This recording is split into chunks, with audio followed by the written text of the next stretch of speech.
You open your eyes. Something feels different. The ceiling above you isn't the popcorn-textured mess you fell asleep under. It's smooth, white, expensive-looking. There's a soft hum somewhere. Climate control, maybe, or something quieter than any air conditioner you've ever heard. You sit up. The room is enormous. Your hand brushes against sheets that feel like they cost more than your old car. Then your phone buzzes. Not your phone. A phone. Sleek, unfamiliar, sitting on a nightstand that looks like it was carved from a single piece of marble. You'll pick it up one notification. Good morning, sir. Your net worth, as of 6 a.m., $1.4 trillion. You blink. You read it again. Trillion. With a T, your hand starts shaking. Not because you're scared, because some deep, primal part of your brain is doing the math. And the math doesn't make sense. If you spent $1 million every single day, it would take you over 2,700 years to run out. You are, as of this morning, one of the richest human beings who has ever existed, and you have absolutely no idea how you got here. Your mind races. Who are you now? What do you own? What do you do? You swing your legs off the bed and your bare feet hit a floor so warm it must be heated from underneath. You walk toward the window. The city below isn't one you recognize. Sleek towers, flying vehicles cutting silent paths between buildings, a monorail gliding past at eye level, even though you must be 60 floors up. This isn't just wealth DC's power. A voice speaks from somewhere in the room, calm, synthetic, familiar in a way that makes your skin prickle. Good morning. Would you like today's briefing, or shall I wait until after your shower? You freeze. Briefing. You managed to say excellent. Your space division launched a satellite constellation overnight. 94% deployment success. Your foundation's water purification project reached its 200 millionth person yesterday, and your youngest company, the neural interface startup, needs your signature by noon, or the funding round collapses. Space division. Foundation. Neural interface startup. You're not just rich. You're an empire. And somewhere, underneath the excitement crawling up your spine, there's a colder thought creeping in. Empires don't run themselves. And empires, this big, don't stay quiet. Let's rewind for a second. Because you need context. Because you need context. Somehow, impossibly, you are now the founder and majority owner of a sprawling conglomerate that touches nearly everything. Energy, aerospace, biotechnology, artificial intelligence, agriculture, and a media empire that reaches nearly 4 billion people. Your name is on buildings in 9 countries. Analysts on financial news channels debate your every move like it's scripture. Presidents call you before they call each other. You've built, or apparently already built, technology that pulls carbon out of the atmosphere at scale. You own patents that could end certain diseases within a decade. You employ more people directly than the population of some countries. You are not just wealthy. You are load-bearing. If you disappeared tomorrow, stock markets would shake. Currencies would wobble. Entire supply chains would need to be rerouted. For about 11 minutes, this feels incredible. You walk through your penthouse, because apparently you have several, and this is just the one you're in today, and every room feels like a museum exhibit of a life you don't remember living. A wall of awards, a private art collection with pieces you're fairly sure belong in the Louvre, a home theater that seats 40, a garage glimpsed on a screen, holding cars that don't have visible price tags.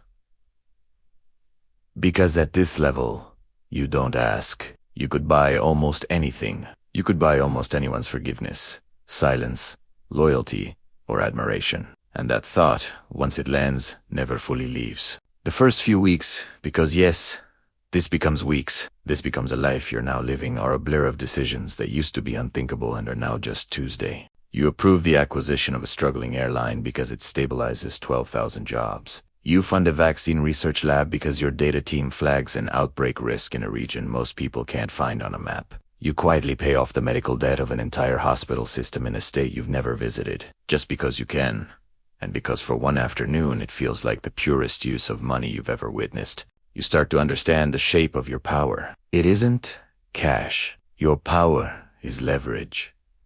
You can move markets with a tweet. You can end a company with a phone call. You can start a war of lawsuits, or end a real one, depending on which foundation you fund and which government you quietly pressure. People change around you. Not just strangers, people who knew you before, back when this life felt normal-sized. Old friends text you differently now, more carefully, like they're afraid of saying the wrong thing to the version of you that could buy their entire life twice over without noticing. Your assistant, a woman named Elena, sharp-eyed, unimpressed by your title in a way you find strangely comforting, pulls you aside after your third board meeting of the day. "You're doing well," she says, "but you should know people are watching how you spend your first 100 days. Closely watching. For what?" She looks at you for a second too long. For whether you're one of the good ones. The first crack appears on a Thursday, a leaked internal memo from one of your subsidiaries. A mining operation you technically own, but have never personally visited, surfaces online. Allegations of unsafe labor conditions. Underpaid workers in a country thousands of miles away, mining rare minerals that go into the batteries powering your clean energy division. You feel something you haven't felt yet in this new life. Shame, tangled with defensiveness. You didn't know, buried in a portfolio so vast that no single human being could actually track it all. But I didn't know. Doesn't play well as a headline. Your PR team wants a statement within the hour. Your legal team wants silence for 72 hours while they assess exposure. Your board wants you to distance yourself entirely, sell the subsidiary, cut ties, let it become someone else's problem. Elena wants something else. "Go there," she says, "kind of person you're going to be about this."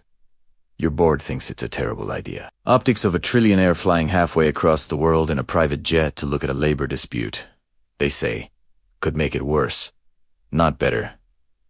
You go anyway. Heat presses down like a hand on your chest the moment you step off the jet. The air smells like dust and diesel. Workers glance up as your convoy of very shiny, very out-of-place vehicles rolls, and their faces aren't hostile, they're tired. And worse, they're unsurprised. As if executives showing up to look concerned is a ritual they've seen before and expect nothing from. You meet a woman named Amara. She's worked at the site for 6 years. Her hands are cracked and calloused in a way that makes the marble nightstand in your penthouse feel obscene in your memory. She doesn't perform anger for you. She just tells you, plainly, what her days are like. The hours. The pay. The safety corners cut by a management company hired to keep costs down, a company whose contract, you learn, was signed by an executive acting entirely within the guidelines you set for acceptable profit margins. You didn't order this.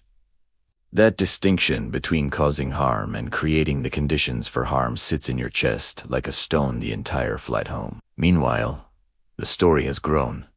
Competitors smell blood. A rival conglomerate, run by a man who spent years publicly resentful of your rapid rise, starts funding independent investigative pieces into your other holdings. Your stock deeps. Not catastrophically, you're too diversified for any single scandal to sink you, but enough that the number ticking on your private banking app each morning starts to feel less like a scoreboard and more like a verdict. For the first time since you woke up in that penthouse, you actually check what $1 trillion can't buy. It can't buy the fact that Amara doesn't trust you yet. It can't buy back the 6 years she already spent underpaid. It can't undo the story that's already written itself into the public's mind. The board meeting where everything comes to a head happens 9 days later. In a room with a table so long you can barely see the faces at the far end. Half the board wants the corporate answer. Quietly settle. Quietly let the news cycle move on to someone else's scandal in 3 weeks, because it always does. Issue a statement full of the word regret without ever using the word responsible. The other half wants you to go further than you've ever gone. Publicly overhaul labor standards across your entire portfolio, not just the one mine that got caught. Raise wages. Absorb a real, measurable hit to quarterly profits, the kind that makes headlines of its own. The kind that makes other trillionaires and CEOs furious because it sets a precedent they'll be pressured to match. Someone across the table says the sentence that lands hardest. You didn't earn this seat by being sentimental. You earned it however you got here, by being someone who makes hard calls. So Mikwan, you think about Elena's question from weeks ago. Whether you're one of the good ones, you think about the girl you used to be. You think about the fact that, at this scale, Doing nothing is also a decision. Silence is also a signature. The room waits. 14 board members, billions of dollars of quarterly revenue hanging on the next sentence out of your mouth. Somewhere out there, Amara is finishing another shift, not knowing this meeting is happening, not knowing her life is currently a line item in someone else's dilemma. You take a breath. We're raising wages across every subsidiary, you say, starting with the mine. Full, independent audit, published publicly, no redactions. And I'm personally overseeing the transition team, so no executive gets to bury this 3 layers down again. Silence. Then, from the far end of the table, a single voice. That'll cost us billions. You nod. Then it costs us billions. The weeks that follow aren't cinematic. There's no single triumphant headline that erases what happened. Your stock takes a real hit, a number on a screen falling by an amount that would have terrified you in your old life, and now it just feels like the price of a decision you can actually live with. But something else happens too. The audit goes public, and it's not flattering. It exposes problems in 3 more subsidiaries you didn't even know about. But instead of another wave of Trillionaire hides secrets, the headlines start shifting too. Trillionaire opens the books. Workers at your other companies start talking, cautiously, about whether things might actually change. You go back to the mine, 3 months later, unannounced. This time no convoy, no press. Amara is still there. Her hours are shorter now. Her pay stub, she tells you, finally makes sense on paper. She still doesn't fully trust you. She tells you that too, plainly, the same way she told you everything else. But you came back, she says. Most people like you don't come back. It's not forgiveness. It's not absolution. It's just true, and at this point in your strange, unearned, overwhelming new life, true is worth more to you than almost anything money can buy. That night, back in the penthouse, that still doesn't feel entirely like yours. You sit by the window and watch the skyline you used to think was beautiful, in an entirely uncomplicated way. That person thought wealth this size meant freedom, the freedom to buy anything, want anything, become. Anjane, it's gravity. Everything you do bends everything around you, whether you intend it to or not. A number moves. A subsidiary is founded or forgotten. A memo gets signed by someone you've never met, in a policy shaped by a margin you approved without a second thought. And somewhere at the bottom of that chain, there is always a person, an Amara. A name you'll never know, living inside the consequences of your convenience. It's a responsibility disguised as a windfall. And the only real choice you get, the only one that actually matters, is what kind of gravity you're going to be. Your phone buzzes one more time before you fall asleep.